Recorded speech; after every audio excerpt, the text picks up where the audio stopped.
Angel Rashad Milligan rolling out. That's a good question. Brandon, Yeah, you want one quick we question? can't ask Rashad question. Hey, Rashad. Her green sweatsuit.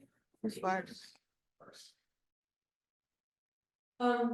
you just love Plum here. When you saw here, the husky was here. I assume. Liz, do not jinx me. Be back here in a week. Yeah, no, it was cool. It was UW night. I saw Harry the Husky. There's a lot of alumni, so that was cool. Obviously Sammy as well. I don't think Sammy gets a lot of love, but that's my one other dog in the league, you know.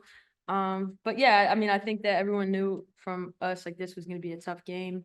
They're really good, especially at home. They've been playing great, and they definitely played a super physical, you know, and I think that that's gonna even be amped up more in the playoffs. So I'm just glad that we got a win. That one, you hit a three in front of your bench and it looked like did your usual turn and stare down the opposing fans.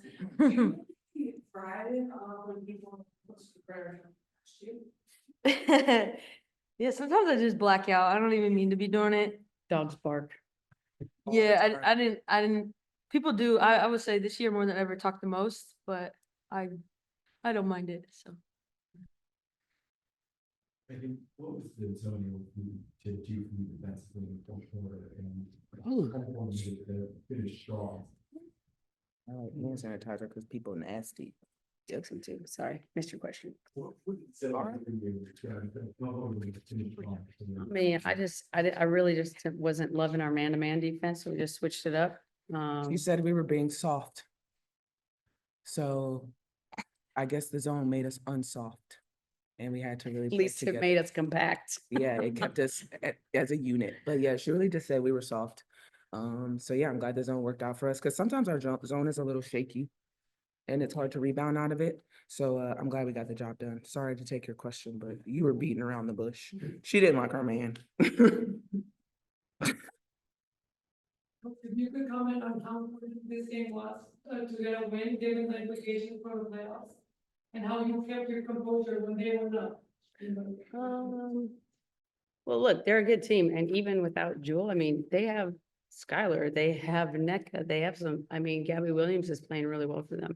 So they have people that can get it in gear, and if I just felt like, you know, we didn't have the gas pedal down all the way, and so just trying to push different buttons, I thought our offense got really stagnant. They amped up their physicality, their defense, and you know, we'll respond better. I mean, it's gonna be interesting for both squads that we just played each other, and now we're gonna see, you know, likely each other in a few days. But we have a lot of respect for the people in that locker room and their players, whether Jewel's out there or not. They do have a lot of great players. So good night for us to, like I said, it's better to learn in wins than in losses. And I mean, basically down the stretch, it was our zone that we were able to get stops and then, you know, hit a couple shots down the stretch, get A in some space, get KP. They started blitzing a lot. So just, we'll attack it better next time. But it was nice to kind of see it because we hadn't seen a ball screen blitz in a while. So, you know, it's always good to see some things and then let them handle it and figure it out. And then if they can't, I'll help. I'll try to help. But most of it, I just want them to self-correct, and most of the time they do. So, and I like to say my timeouts. I know it got real hairy there in the first. I was like, figure it out. I'm not gonna call timeout because we've been talking about that kind of stuff, you know, just how to cut the bleeding, stop the bleeding out there in real time, them self-correcting, and not me having to, you know, stop it for them. Coaches inside. Yeah. Well, I got a lot of them. Leave us. You like, beginning of the season, you know, you guys are kind of finding without seeing to play a lot of more. And you guys now go into the playoffs and you're finally like healthy as a roster. How much do you think that helps? Like, we were talking with Becky pregame about just how good your guard play is, but she was saying like she still feels like the best is still yet to come. Yeah, I don't think that I think she said this before, but I don't think that we've all been on the same page for a game. I think they'll like, I mean, A's been doing her thing all year, but maybe it'll be like one of us or two of us, but like not really all of us at the same time. And that was what was so unique about last year was like, I mean, almost every game was just, everyone was unbelievable, you know? And so it was like, I get it. Every season's different, and then you have to give credit to the league, I think, too. Like, people have adjusted, played differently, stealing all of our sets. But also too, I just think that the league has gotten more physical, more athletic, and played at a faster pace.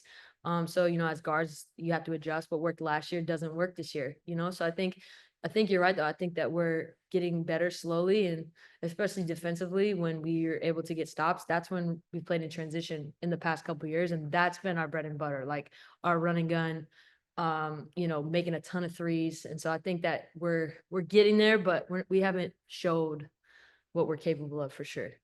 So Sue, Callie, and then Michael.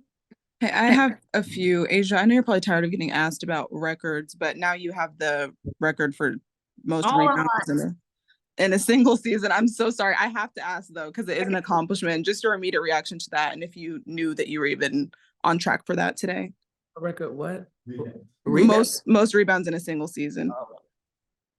That's cool. No, she didn't know. You could tell right there. I feel like, because like, only because like, I don't hunt rebounds, so it's not something that's always on my mind, but when it comes to just getting the basketball for my Which is team, crazy. It's for my team, it makes weird. me so mad. yeah. She doesn't hunt rebounds. She I just don't. has 13 of them most. I mean, I'm 6'4" and I'm around the basket. I hope I can grab a couple rebounds for my team. But when it comes to just getting them to get them, I'm not focused on that. I'm focused on putting the ball in the hoop. But as you can see, Becky is stressed. But no, I mean, it's a blessing. This league is tough. So if anything, if my name could be in the record books in some sort of way, it's a blessing. So that's cool. But Callie, let me give you an example. Earlier in the year, it was midway through the third, and I looked at her and I said, Asia, you have 2 rebounds. She said, okay. In the next minute and a half, I think she had 7. So it's just, if you have to like remind her, no, like, oh, hey, the other half of your job is the freaking rebound. And then she'll be like, oh, okay, I got you. Yeah. And that's go out and get 7 in like 90 seconds. And she had 2. Do you remember when I said that to you? He yelled at me. I But yeah, probably said, I'm not a yeller. Wow. You yelled this year. yeah, you have. But yeah, You it- guys deserved it. it's good. I don't take it for granted. Thank you. I mean, so it was your 3rd rebound of the game that got you the record. And then my second question was just for anyone. Tiffany Hayes, obviously we know she's a spark off the bench. Woman of the year. Go ahead. Sorry. Yes, spark off the bench. She sacrifices her body, but I'm wondering if I could get anyone's specific reaction to that play, like at the 6-minute mark of the 4th quarter, where she stole the ball and like it was just a really impressive finish, and just the fire that she had after that. If you could just kind of tell me how that impacts the game or impacts the energy of the game for you guys. I mean, it's huge. We say this all the time. Tiff is a dog. She's always been so hard to play against. So now that she's in our locker room and with us, we feel her passion. We feel her love for the game, and it just kind of translate over. Like, you want to play keep up with her. You want to match her energy. And she's someone that's going to put it all on the floor for 40 minutes, however long she's out there. So when we see her fired up, playing with a lot of energy, you just have no choice but to match it and go and continue to flow with her, because once you get in that groove, oh my gosh, she's quick, she's fast, she's athletic. So yeah, that's the 6th woman of the year, and we're grateful to have her in our locker room. I don't know where we'd be without her. No, I like her dead impact. ass. It's fun to play her and KP and even Asia at times, and even Meg. Like, we have 4 lefties, like everything has to be like flipped to the other side. But all of our guards, the big 3, they all have a different skill set. What KP does, Jackie does not do. What Jackie does, Chelsea does not. And I could go down the line. But having another downhill explosive player that can, drive the paint and kick out to Kelsey, because that's not always our thing. Now, Chelsea will dime you in different ways, but KP produces a lot of threes for us off the dribble with her penetration, because you have to respect her. So people want to get up, and then she goes by them, and then she kicks. But it's nice to have somebody else out there that, can do the same for her. And I think she just gives us another gear on both ends. I mean, sometimes I put her on film just because I like watching her play.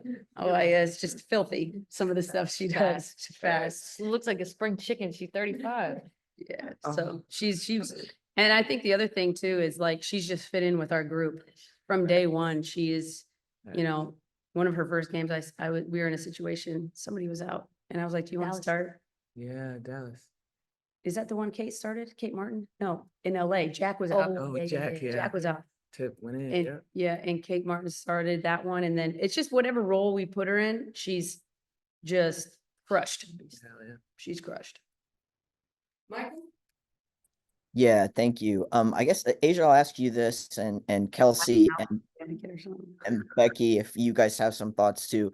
You guys still could get the third seed. It's possible if you win and Connecticut loses. I know you're probably not thinking about that necessarily, like what another team's going to do, but I guess I just wanted your thoughts on that. The fact there's still really something to play for on Thursday, seeding wise, and then just maybe your thoughts on what Kelsey was saying a little earlier about everybody being on the same page. Are you closer to that now? Because at least from the outside, it definitely looks like it. I just wonder if you could comment on those two things, please.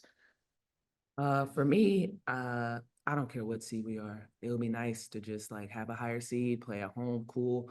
But that doesn't matter. It's a whole new basketball that you get a chance to play when it comes to playoffs. And it doesn't matter what numbers by your team's name. You just gotta go out there and play and start playing the best basketball. And I think that's what we're trying to strive to. No matter the number of the seeding, we have to be able to be starting to play our best basketball at the right time. And I think we're slowly starting to get there. I think we're like starting to find our identity on the defensive end, which is allowing us to then translate over on the offensive end. But for me, I'm not worried about a lot of different teams and stuff. As long as we're in control of our own destiny, and we're going to always be that because I'm going to make sure of that. The rest is just go out there and just play the game that we love. Thank you. Educate people. See you. That's Chris. Good. Yeah. And Rashad Milligan rolling out. Yeah, we can't ask Rashad a question. Hey, Rashad.